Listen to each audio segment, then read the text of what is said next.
Good morning, dear students. Today we will discuss about the next topic of the communication system, that is the satellite communication. So we will discuss the different contents of this topic.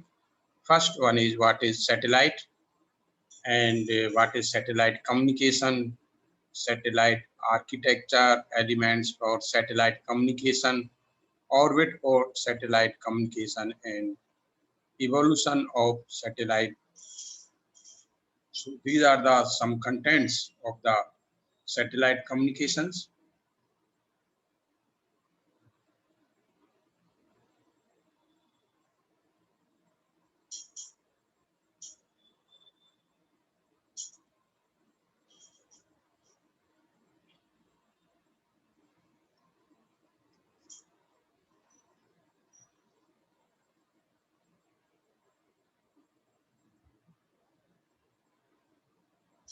And next, services of satellite communication, frequency band and beams, advantage of satellite, application of satellite communication, the future of satellite communication, and the conclusion.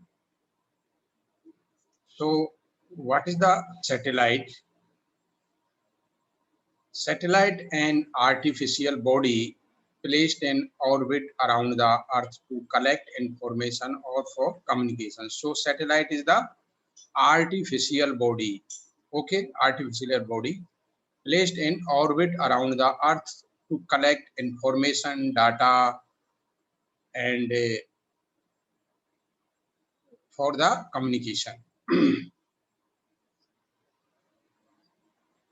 So for example, Earth is a satellite because it orbits the sun, okay. Earth is a satellite because it orbits the sun.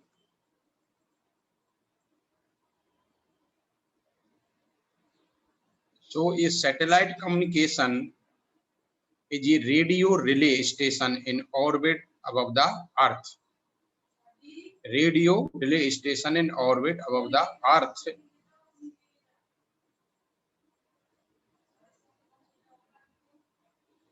It receives amplifiers and directs analog and digital signal carried on a specific radio frequency.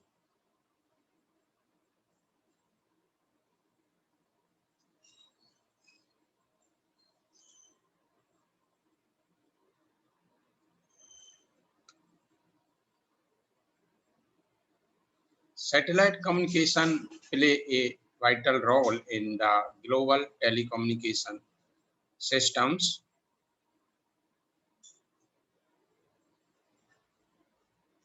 And this is the architecture of the satellite, in which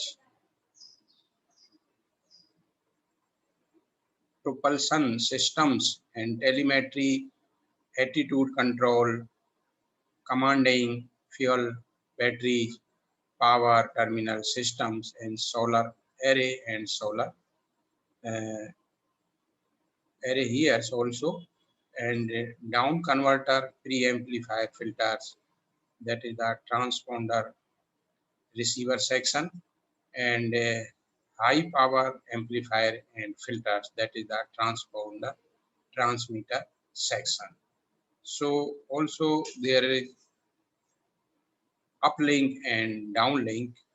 Uplink in receiving antenna and downlink transmitting antenna.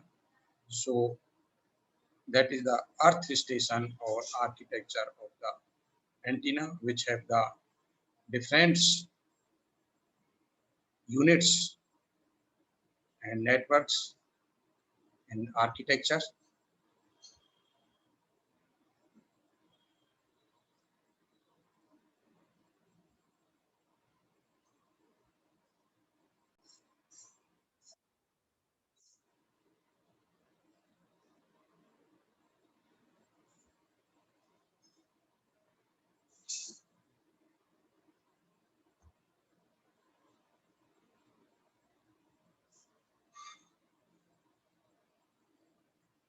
elements of the satellites. Two major elements of satellite communication systems are: first one is space segment and second one is ground segment. So these are the two major elements of satellite communication.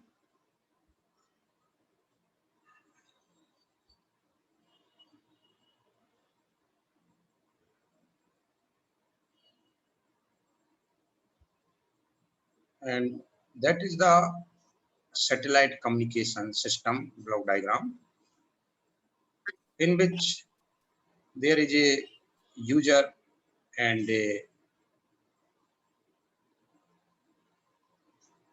different units. So satellites have the two links, uplink and downlinks. Uplink from the Earth station by the antenna transmit the signal to the satellite, and next second one is the downlink. That link receive the information from the satellite and transmit to the Earth stations, and after the Earth station, that is the transmitted to the terrestrial system and to the user. And also in uplink system, the user transmit any information to the terrestrial system, and that system is transmit the information to the Earth station, and Earth station transmit the information with the help of transmitting antenna to the uplink of the satellite. So then is the diagram of the satellite communication systems.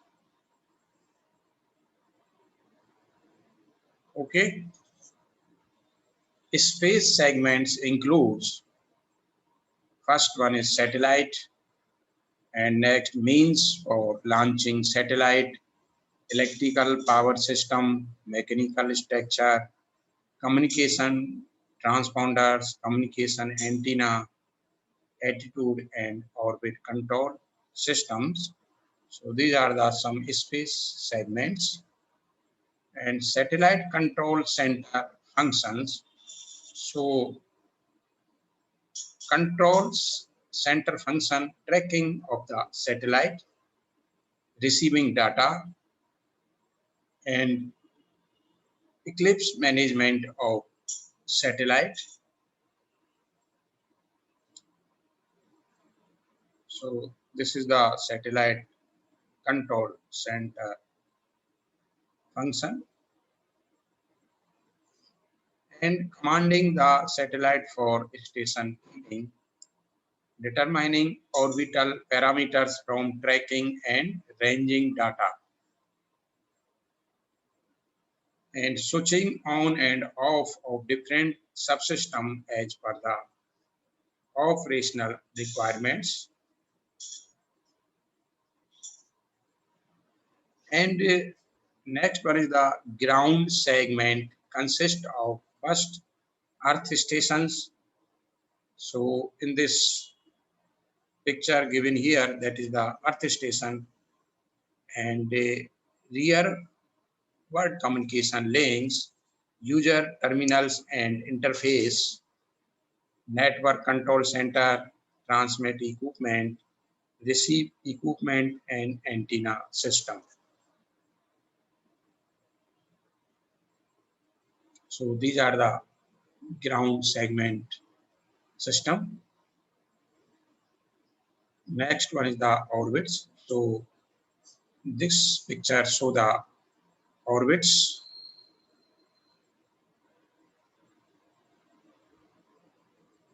The path a satellite follow around a planet is defined as an orbit. So what is the orbit? The path a satellite follow around a planet is defined as an orbit,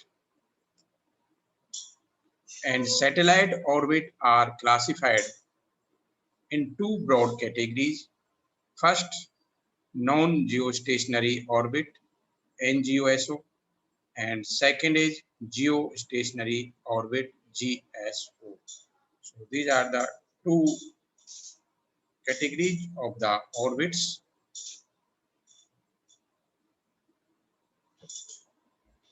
So first, non-geostationary orbit.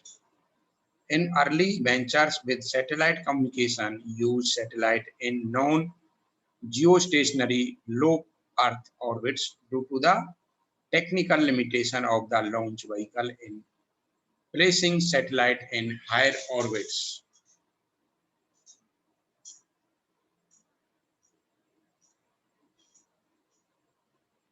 So classification of NGSO as per the orbital plan are, so first one, polar orbit. So in polar orbit, the satellite moves from pole to pole and the inclination is equal to 90 degree. And second is equatorial orbit. In equatorial orbit, the orbital plane lies in the equatorial plane of the Earth and the inclination is zero or very small. Next one is inclined orbit. So all orbits other than polar orbit and equatorial orbits are called inclined orbit. So advantage of NGSO. So we have some advantage of NGSO. So first one, less booster power required and less delay in transmission path.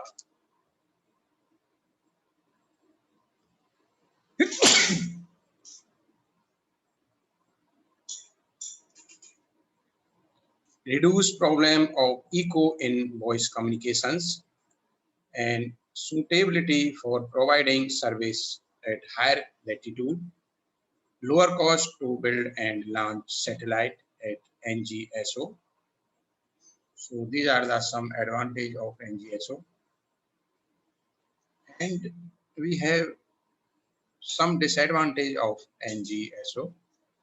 So disadvantage, complex problem of transferring signal from one satellite to another satellite and less expected life of satellite at NGSO. It require frequent placement of satellite compared to satellite and GSO. So these are the some disadvantages and also problem of increasing space stress in the outer space and requirement of a large number of orbiting satellite for global coverage. So this is the also the disadvantage of this system. And as each low orbit satellite covers a small portion of the Earth surface for a short time. Next one is the geostationary orbit, geostationary orbit, GSO. So there is only one geostationary orbit possible around the Earth, laying on the Earth equatorial plane. The satellite orbiting at the same speed as the rotational speed of the Earth on its axis. And there are some advantage of this system. So simple ground station tracking, nearly constant range and very small frequency shift. And disadvantage, transmission delay of the order of 250 millisecond, large free space loss and no polar coverage. So these are the some disadvantages. And satellite orbits in terms of the orbital height. So according to distance from Earth, geosynchronous Earth orbit (GEO) and medium Earth orbit MEO, and next one is low Earth orbit LEO. So Geo, MEO, and LEO, and these are the orbits of Earth.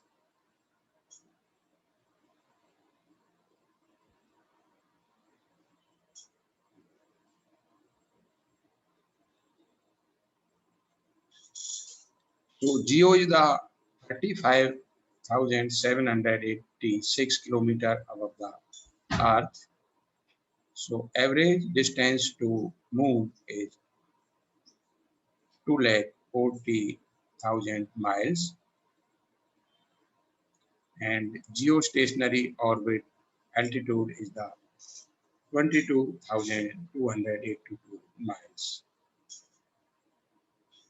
Next one is the MEO. So 8,000 to 20,000 Hello, kilometers sir. above the Earth. Yes, Sir, what is altitude? altitude. Yes, sir. Altitude, yes.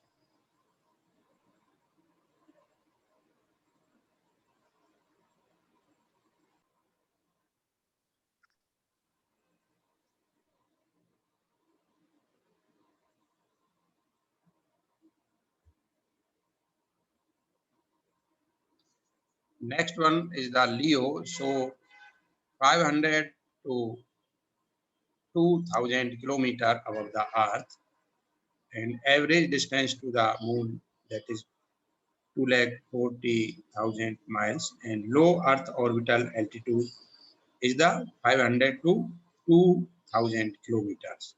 That is the height.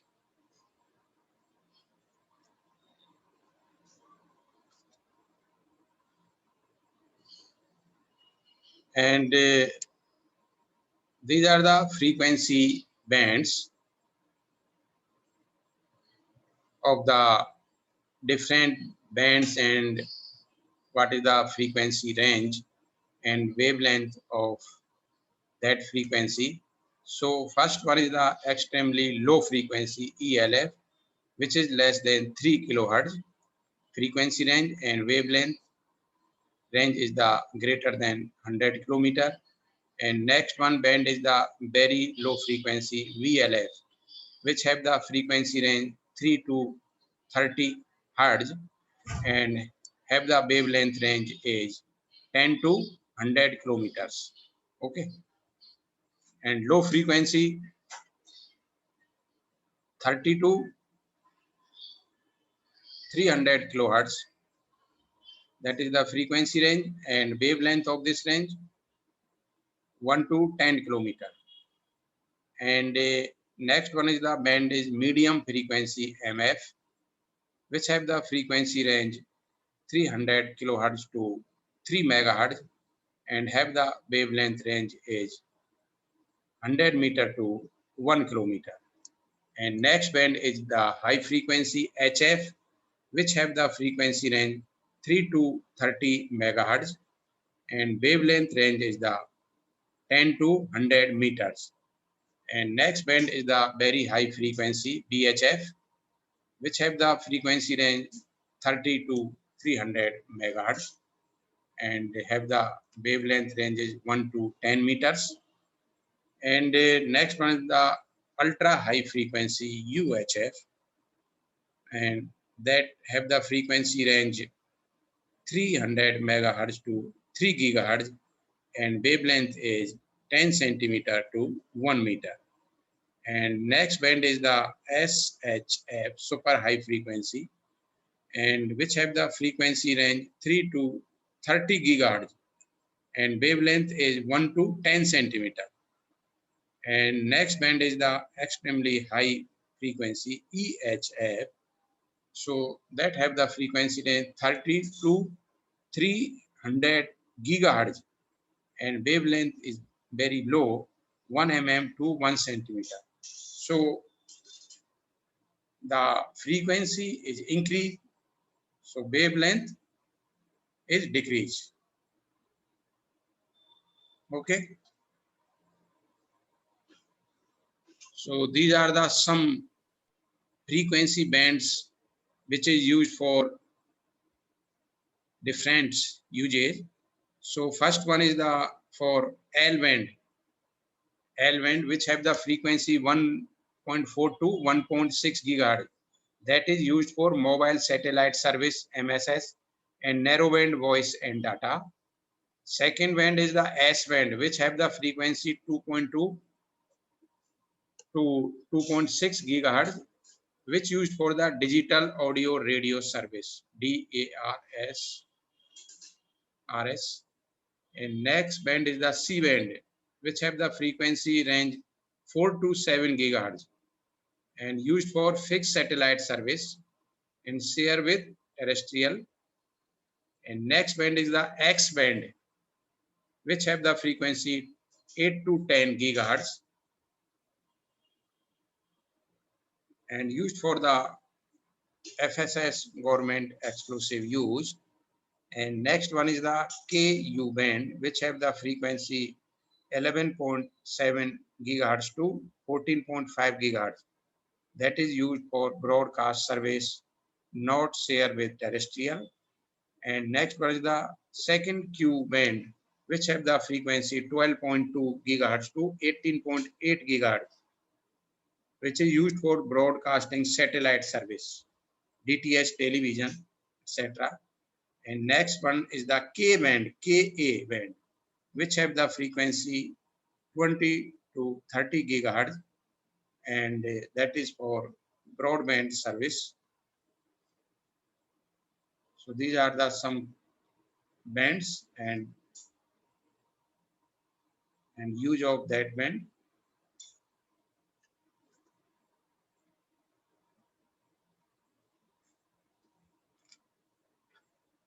So evaluation of evolution of satellite communication. During early 1950, both passive and active satellite were considered for the purpose of communication over a large distance, and passive satellite, though successfully used in the early years of satellite communication. With the advancement in technology, active satellite have completely replaced the passive satellite.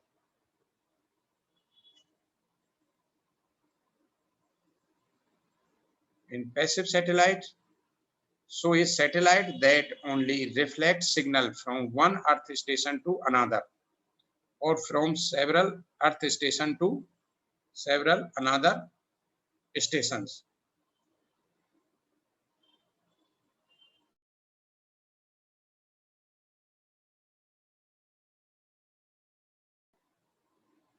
So it reflects the incident electromagnetic radiations without any modification or amplification. And passive satellite can't generate power, they simply reflect the incident power only.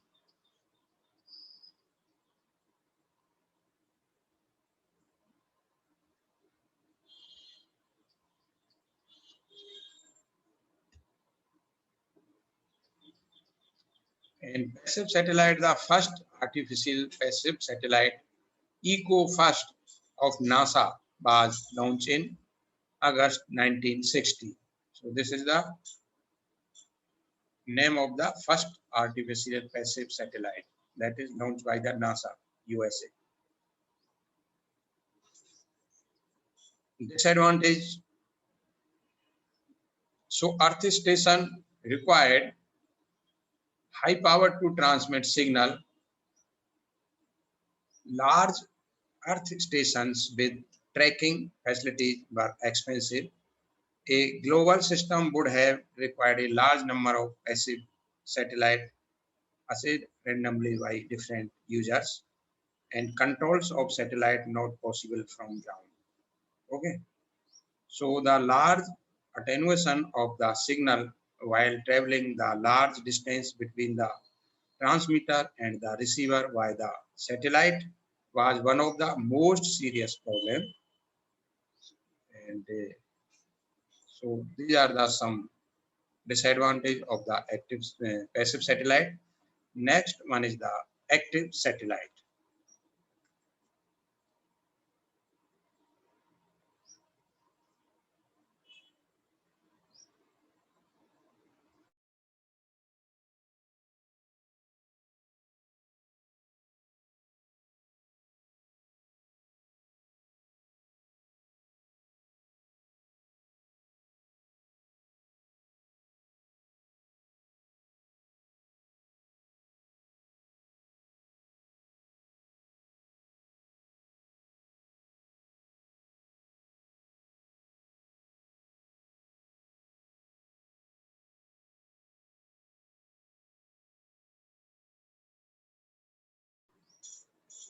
So in active satellite is it's amplify or modify and retransmit the signal from the earth, and satellite which can transmit power are called active satellite, okay, and have several advantage over the passive satellite. So in active satellite, it requires lower power earth station and less costly. So these are the advantage of active satellites.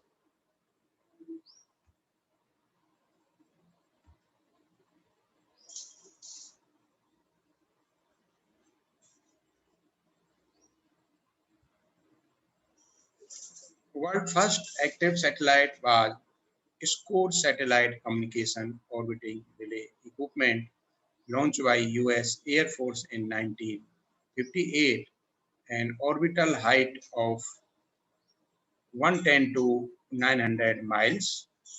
So the first fully active satellite was Courier, launched into the orbit of 600 to 700 miles by Department of Defense in 1960. There are some disadvantages of the active satellite. So active satellite requirement of larger and powerful rocket to launch heavier satellite in orbit. So requirement of an board power supply and interruption of service due to failure of electronics components.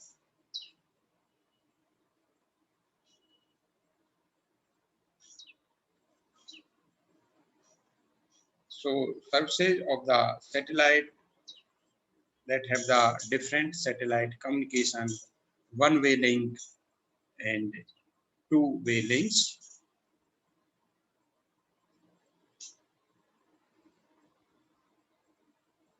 In one-way satellite service are broadcast satellite service, radio, TV, data broadcasting, and safety service is search and rescue, disaster warning, radio determination satellite service, position, location, and standard frequency and time signal satellite service, and space research service, and space operation service, and earth exploration satellite service. So these are the one-way satellite service are. And next one is the two-way satellite services are. So in two-way satellite services, fixed satellite services, in fixed satellite services, telephone, fax, high bit rate, data rate, etc. And next one is mobile satellite service. Second service is mobile satellite service.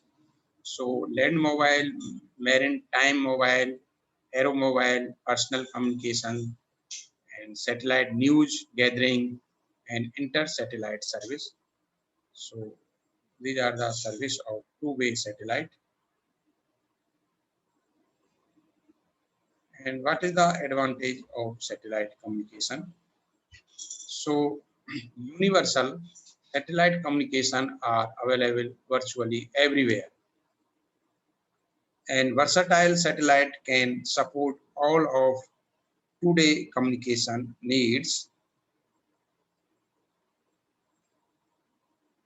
And